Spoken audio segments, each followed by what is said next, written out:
এটা সিম্পল মুদ্ৰা অভ্যাস কৰি আপুনি যৌৱন শক্তি পুনৰ ঘূৰাই আনিব পাৰে আপোনাৰ পুৰণিতকৈ পুৰণি কনষ্টিপেশ্যন বা পাইলছ ৰোগ আপুনি চিৰদিনৰ বাবে ঠিক কৰিব পাৰে হয় আপুনি ঠিকই শুনিছে এই মুদ্ৰাটোৰ নাম হৈছে মূলবন্ধ মুদ্ৰা এই মুদ্ৰাটোৰ বিষয়ে মই ক'ৰ পৰা জানিলো মোৰ হাতত এখন কিতাপ আছে যোগ বলে ৰোগ আৰোগ্য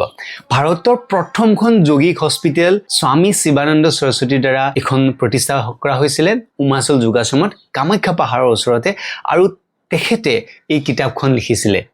এই কিতাপখনত উল্লেখ আছে যে কেনেদৰে এই মুদ্ৰাটো নিয়মীয়াভাৱে অভ্যাস কৰিলে বৃদ্ধ ব্যক্তি এজনেও ডেকাসুলভ শক্তিটো ঘূৰাই পায় আমাৰ মেৰুদণ্ডৰ তলত থকা পেলভিক প্লেক্সাছক এই মুদ্ৰাই সক্ৰিয় কৰে যেতিয়া আপুনি এই মূলবন্ধ লগায় তেতিয়া আমাৰ শৰীৰত থকা ভাইটেল এনাৰ্জি বা প্ৰাণ শক্তি তললৈ যোৱাৰ পৰিৱৰ্তে হি ঊৰ্ধ্বগামী হয় অৰ্থাৎ ওপৰলৈ উঠি আহে যাৰ ফলত আপুনি ডেকা হৈ থাকিব পাৰে ইয়াৰ আৰু উপকাৰিতা কেইটা হৈছে যে আপোনাৰ যিমান পুৰণি কনষ্টিপেশ্যন ৰোগ আছে লাহে লাহে এই কনষ্টিপেশ্যন ঠিক কৰাত সহায় কৰে আপোনাৰ যদি পাইলছ ৰোগ আছে পাইলছ ৰোগ ঠিক কৰাত সহায় কৰে তাৰোপৰি এই মুদ্ৰাটো অভ্যাস কৰিলে আপোনাৰ স্মৃতি শক্তি আৰু মনোযোগ শক্তি আচৰিত ধৰণে বৃদ্ধি কৰিব পাৰে ই আপোনাৰ ইন্দ্ৰিয় জয় কৰাত আৰু মানসিক শান্তি প্ৰদান কৰাটো এই মুদ্ৰাটোৱে সহায় কৰে এতিয়া জানো আহক এই মুদ্ৰাটো কেনেদৰে কৰে প্ৰথমতে আপুনি তলত যিকোনো ধ্যান আসনত বহিব তলত বহাৰ অসুবিধা হ'লে আপুনি চকীত বহি বা বিছনাত বহিও এই মুদ্ৰাটো অভ্যাস কৰিব পাৰে তলত আজি মই আপোনাক পদ্মাসনত বহি কিনে এই মুদ্ৰাটো কৰি দেখুৱাম আপুনি পদ্মাসনত বহিলে বা যিকোনো ধ্যান আসনত আপুনি বহিব পাৰে তাৰ পাছত উশাহ লৈ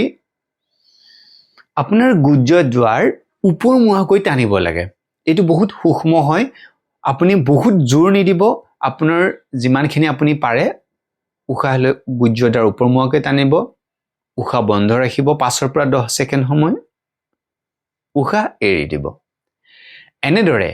5 পৰা 10 বাৰ এই মুদ্ৰাটো আপুনি কৰিব পাৰে মোৰ লগত আকৌ এবাৰ কৰিব উশাহ ল'ব ওপৰমুৱা হৈ টানক গুজ্জদাৰ যিমান পাৰে ওপৰমুৱা কৰি টানক 5 পৰা 10 ছেকেণ্ড সময় ধৰি ৰাখিব এৰি দিব বাস এইটো এবাৰ হ'ল আমি দুবাৰ কৰিলো এনেদৰে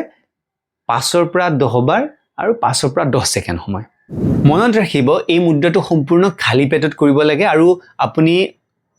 দুটা সময়ত কৰিব পাৰে ৰাতিপুৱা আৰু আবেলি দুটা সময়তে আপুনি কৰিব পাৰে যদি আপুনি ভিডিওটো উপকৃত বুলি ভাবিছে তেতিয়াহলে এতিয়া এই ভিডিওটো শেয়াৰ কৰক যদি আপুনি এনেকুৱা ধৰণৰ যোগাভ্যাস মোৰ লগত আৰু গভীৰভাৱে বা নিয়মীয়াভাৱে অভ্যাস কৰিব বিচাৰে তেতিয়াহলে আপুনি আমাৰ যোগা মিৰাকল ফেমিলিৰ লগত আপুনি যোগদান কৰিব পাৰে তাৰ কাৰণে এই নম্বৰত আপুনি যোগাযোগ কৰক নহলে www.yogamiracle.in তাতে গৈ ৰেজিষ্টাৰ কৰক নিয়মীয়া যোগাভ্যাস কৰক আৰু সুস্থ থাকক লগ পাম পিছৰটো ভিডিওত তেতিয়ালে নমস্কাৰ